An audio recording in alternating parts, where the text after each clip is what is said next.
So what is the discipline of solitude? Of simplicity.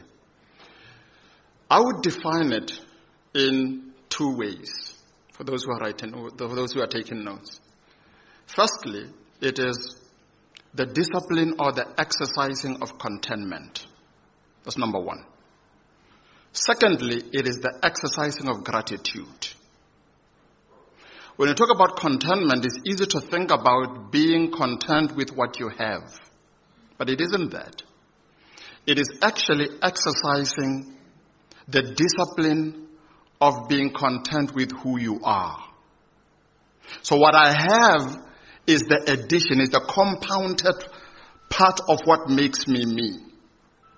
But if I could push aside all other extended stuff, and I try to simplify who am I in the simplest way, then that definition is what I need to be content with. And so things like I am a human being, that becomes the base of my definition of self.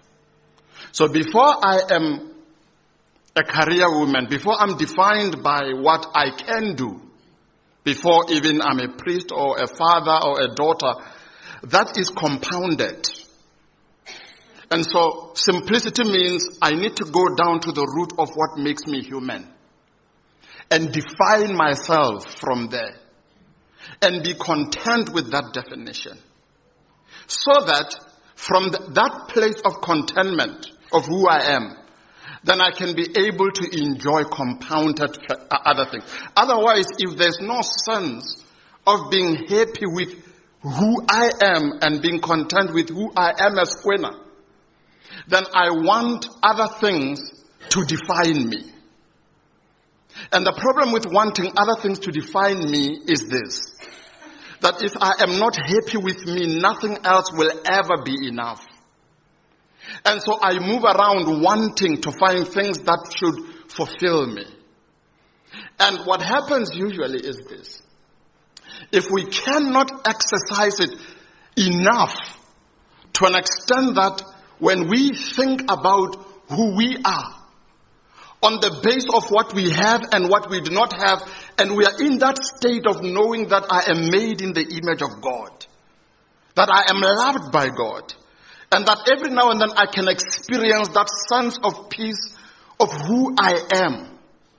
If I don't come to terms with that, not only do I struggle in loving me on the base, but I also struggle on loving other people. But really what happens when you practice this discipline of simplicity is that while you are there grappling with who I am, pushing aside all the other things and just coming to terms with who is it that I am and on what ground am I enough, you begin to realize something that is liberating, and that is you are not perfect. And from the place of knowing that you're not perfect, it stimulates, or rather it affects the lenses to which you view the world. And so you are able to accept the imperfection of other people. And so that's the power of this discipline. That's the power of always bouncing back from this is what I need to do, and continuously going back into, but this is who I am, and I am loved. But why is it so difficult to be content with self? Why do we struggle so much? And I would like to blame the media, but before going into the media and technology, I want to just go back to the first book of the Bible and look at quickly the relationship between Abel and Cain. It seems as if from the onset there was this sense of competition. Others will call it toxic competition. Because the other one brings gifts to the Lord, and then the second brother brings the gift, and it seems as if the scripture is saying the one that brought vegetarian food was not accepted. I'm exaggerating. And the other one who brought steak and lamb and proper meat, well roasted, it was accepted. And so from Genesis chapter 4, we find that there is a sense in which there's stuff that can be accepted and things that will not be accepted. And from that ground arises jealousy. Now take that situation and spin it out of control with the media. Because the media does provide us with connecting to other people. But it also does something. It helps us to get glimpses of other people's lives and images and fitness. Let me not go there. And then you have all of a sudden your mind being expanded beyond yours. Oh, they went on a holiday. Whew, that's a perfect couple. Oh, that's a perfect family. And every now and then they would say, oh, look at my son, or look at my daughter, just graduated. And so it adds up. You see, it adds up. You begin to notice that it seems as if others are doing way better than I am. And it's very easy to allow the images that we see from social media or the likes of, remember, the bold and the beautiful? Oh man, it looked like that family had it together. But it's very easy to think that other people's lives are perfect because they have this or they are able to do this. And so the cravings begin. The desires begin. And what's funny is this. I hear people saying, money won't make you happy. And I ask them, have you ever had money to that extent to know? So I wouldn't know. I wouldn't know if money makes you happy or having $1 million will make you happy. But Jim Carrey made a statement. He said, I wish everyone will just have millions so that they know that it doesn't make you happy. And so there's a sense in which when we look at these images and we tap into people's worlds and we have this idea that their lives are just way better than mine. And then you begin to have this feeling called dissatisfaction. And now all of a sudden you just are not happy with not just who you are, because remember what the media does, it doesn't just project what other people have. It's very easy for what they have to translate into who they are. Because when they're advertising Hugo Boss, they're not just saying it smells nice. Oh no. They add a little bit of information around it. There's David Beckham, and he's walking around there, and the sister seems to notice. So it doesn't just advertise a particular product. It wants to even penetrate the sense of, in the sense that I can be that. I want to be that. And so dissatisfaction. And all of a sudden you are no longer happy with not just who you are, but you're no longer happy in your own relationships.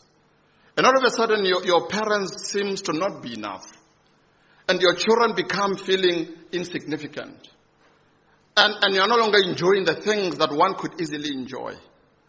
And the hair that you used to boast about on how rich it is no longer as rich as Beyonce's. And so it seems that your mind is going into this madness of not just dissatisfaction, but going into comparing yourself with others. That's what happens when we do not exercise it. And before you know it, you are miserable. You're unhappy. And let's say things break your way, and then you finally could live the life of days of our lives, or generations, whatever you're following. This image, this idea that I need to pursue this, I need to get this, so that I can at least feel important. And let's say you get it. Then you get that house that you've always wanted with 6 bedrooms and 7 bathrooms, and you've got all the cars that you want. Let's say you get that Porsche that you want.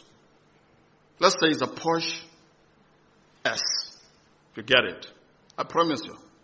It will only be a short time until you compare that Porsche with the Lamborghini. And then you get the Lamborghini. You're like, yeah, but there are other people who are flying private. I also want to fly private. And then you get yourself that you need. You see, if you are not content with who you are, nothing will ever satisfy you. Nothing in you and around you will ever satisfy you. You will not enjoy your family. You will not enjoy your children. You will not even enjoy the state of where you are in your life. So then how do we deal with this? How can we practice it? And obviously, I can't go deep into the details. That is for the Wednesday evening. I'm not advertising it, I'm just saying. Or maybe I am. But I thought the best way to talk about how we can practice simplicity. Because simplicity isn't just a matter of contentment. It's not just practicing contentment. This is who I am, and I am happy. So, God forbid something happens, and then I lose my job. It doesn't crack the definition of who I am. And let's say something happens and I lose my memory. As we age, there's unfortunate circumstances. It doesn't take away who I am. Because I've never defined myself by my ability to preach, or my ability to run, or my gifts.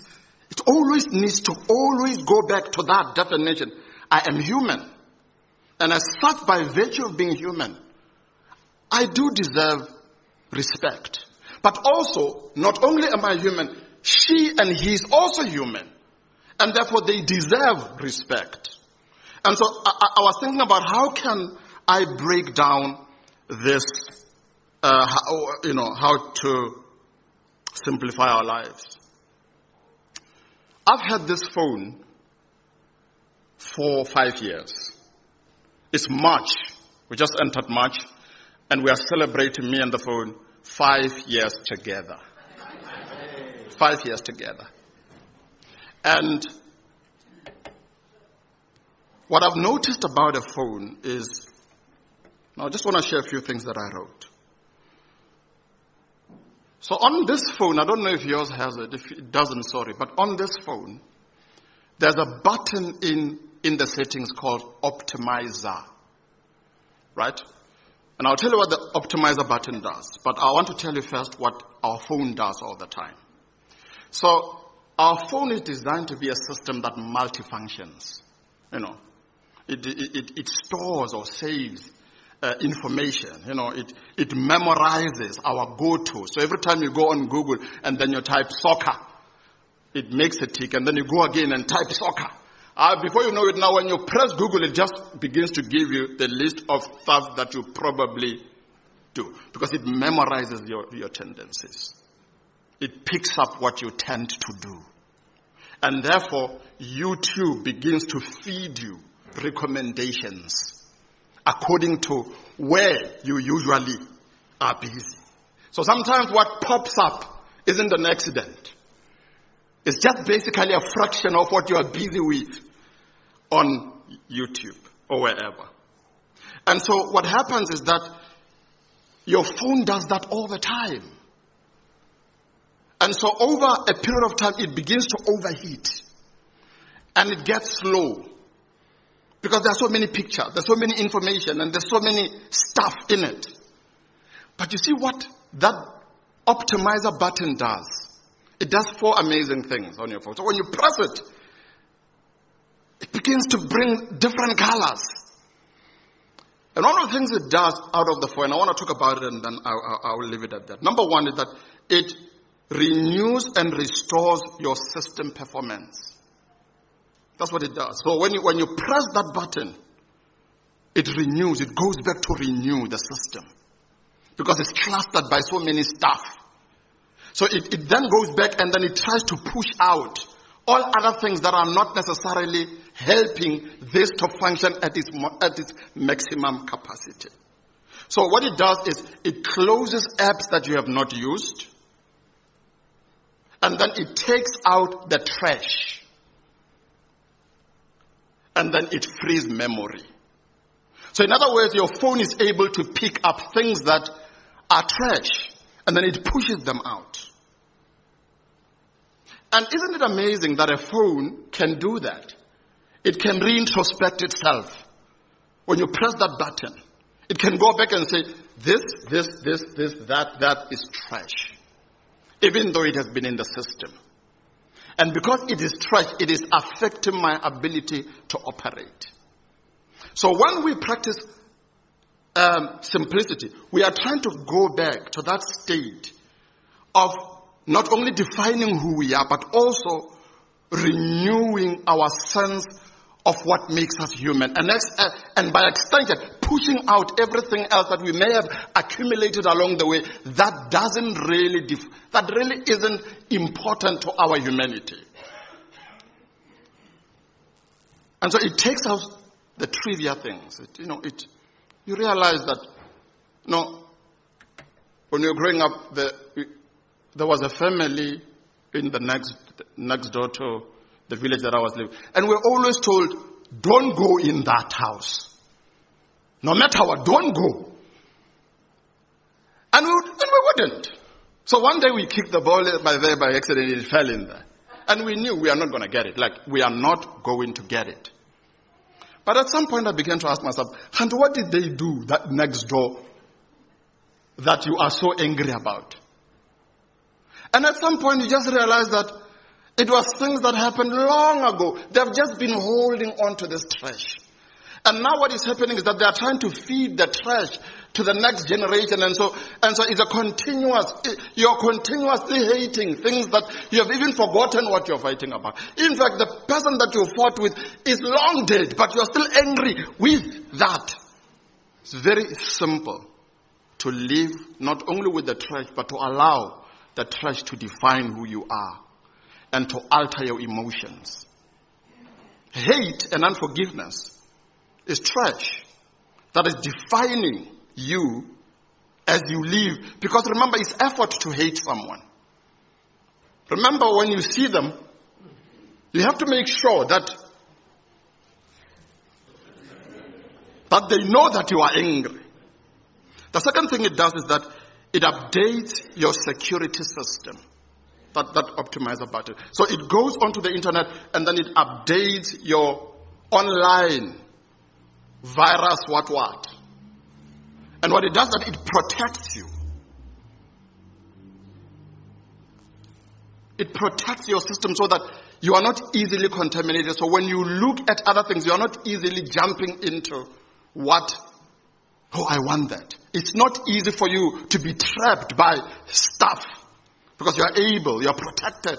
Because by going backwards, you are able to say, simplicity, the discipline of it is that I need to go back and redefine myself every now and then of who I am. And so things like jealousy, bitterness, envy, lust, pride, don't easily affect you. And then, thirdly, it saves your battery. It does. If your phone is always overheating, it means it's working even when you are not pressing it. So like for instance, if you have your Wi-Fi on and your Bluetooth on, everywhere you go, your phone is trying to pair. It's always trying to pair. And that's for the single folks. Remember, you can't always be wanting to pair. It's dangerous. So when you switch those things off, it helps you to just go through life without feeling, whoo, there's someone single here. I feel it. Maybe God is doing something. Maybe God is doing. And you get tired for always wondering, this could be, maybe this is the moment, Lord. So the battery is your capacity, is the energy.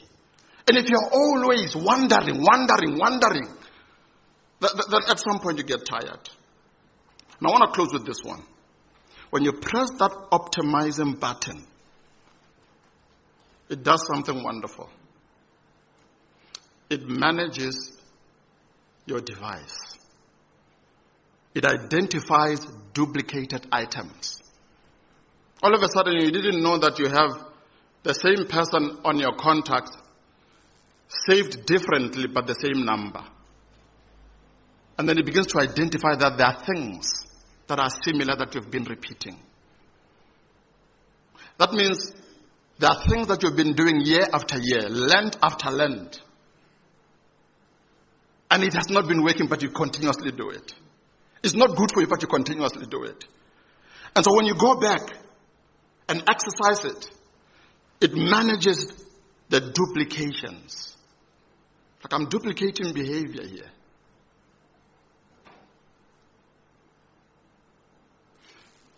And so when we exercise and we practice, we will go into the details of this on Wednesday. But also on Wednesday, what we will do is that we will look at the first reading, the first reading, Philippians, and we will break down what Paul is talking about and see how is he helping us to think about simplicity.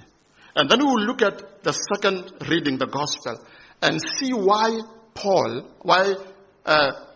John the Baptist, when he talks about repentance, the first thing he talks about is stuff. So we'll have that conversation on Wednesday. Amen.